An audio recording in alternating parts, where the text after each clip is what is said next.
El gobierno de Colombia y la guerrilla del Ejército de Liberación Nacional iniciaron el lunes en Caracas el cuarto ciclo de sus negociaciones de paz con el objetivo de garantizar la seguridad en los territorios más afectados por el conflicto.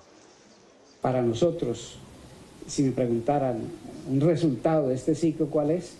Que los instrumentos que ha creado la mesa, que es la participación y el cese, de verdad le lleven un alivio humanitario a las poblaciones y ciudades que más sufren. Las partes acordaron un cese al fuego bilateral por 6 meses con verificación de la ONU, que entró en vigor el pasado 3 de agosto. El gobierno propuso ahora llevar ese pacto de no agresión de lo temporal a lo definitivo. Nosotros queremos proponerle a la otra delegación que avancemos para que este ciclo sea el ciclo de la gente. La gente que vive en los territorios más afectados por el abandono y la violencia. Las rondas previas de negociaciones se han llevado a cabo en Caracas, Ciudad de México y La Habana. Ahora las partes vuelven a la capital de Venezuela, país garante del proceso de paz. Bueno, queremos resaltar en este cuarto ciclo, y lo he escuchado de ambas partes, es muy importante que se puedan adoptar medidas de alivio humanitario para las comunidades que han sido impactadas por este conflicto armado. La mesa de diálogo con el ELN se vio empañada a principios de agosto por una denuncia sobre un supuesto plan de la guerrilla para asesinar al fiscal general. El grupo rebelde negó la acusación y dijo que se trataba de un sabotaje a las negociaciones de paz. Nos acompaña en la mesa para hablar de este tema Carlos Manzano, abogado, colega periodista y exdiputado colombiano, y además también Juan Pablo Salas, director de noticias de Solmar Media. Cuando uno ve estas imágenes, estas declaraciones, a veces sorprende, ¿no? Así nos tocó ver en Cuba, cuando fueron garantes del proceso con el otro grupo irregular, ahora el ELN, viendo a Delcy Rodríguez siendo la mediadora y hablando de alivio humanitario para las víctimas, y ellos hablando como si se tratara de repartir dinero que se ganaron en la loto. Carlos Manzano fue víctima del ELN, de este grupo irregular, y está en Estados Unidos hace más de 2 décadas por ello. ¿Qué siente cuando intenta entender este cuarto proceso, estos procesos de paz que estos grupos llevan en medio de gobiernos que les son afines y que se han servido de ellos? Bueno, yo esa historia la dejé atrás. Definitivamente. Pero te persigue y te perseguirá siempre. Toda la vida. Fue lo que me sacó a mí del ring político en Colombia. 2 intentos de secuestro por parte del ELN.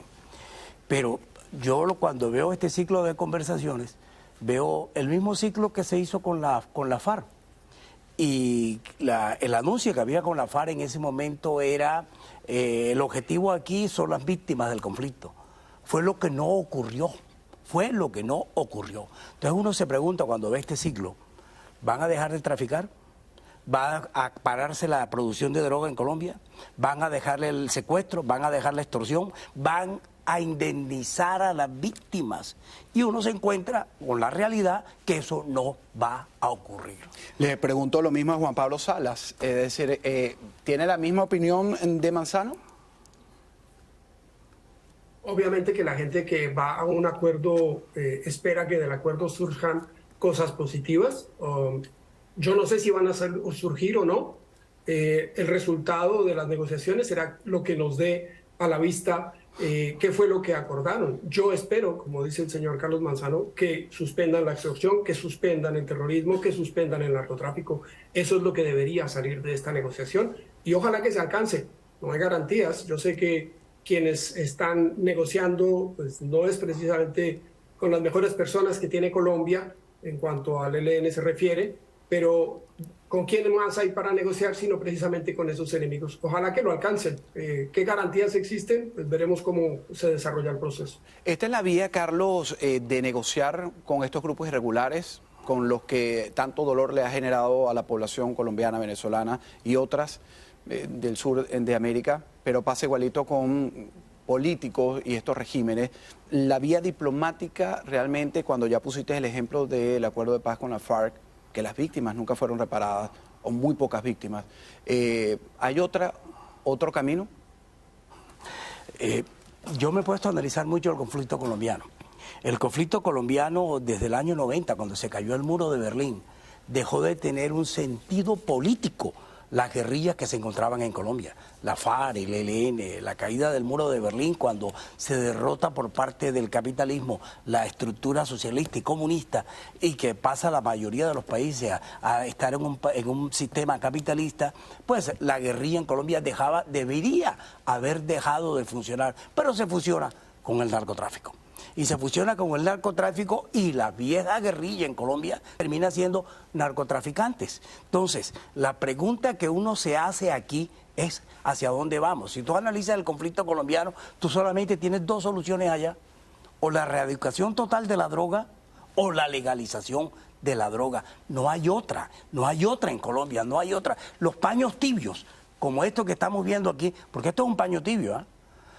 De aquí sale la insurgencia del ELN y salen los que no están en el acuerdo del ELN diciendo a llenar los espacios que ellos dejan, como hizo la FARC en su momento. Entonces, el problema es que en Colombia no va a dejar de haber la producción de droga mientras no se legalice o mientras no haya otra solución. Y no con paños tibios. Juan Pablo Salas, en menos de 40 segundos te pregunto, ¿ser garante Caracas un narcogobierno donde sus autoridades están todas señaladas, incluso presos a su cabeza por las autoridades estadounidenses por sus vinculaciones con el blanqueo de capitales y el narcotráfico, es lo más razonable que pudiera uno explicarle al público de lo que está ocurriendo?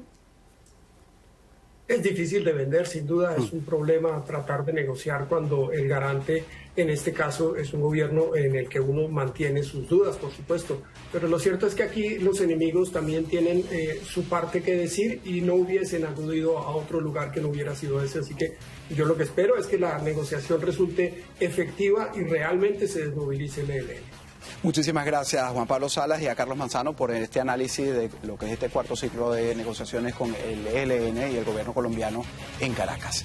Vamos a hacer una pausa en instantes. El presidente ruso Vladimir Putin acusa a Occidente de echar más leña al fuego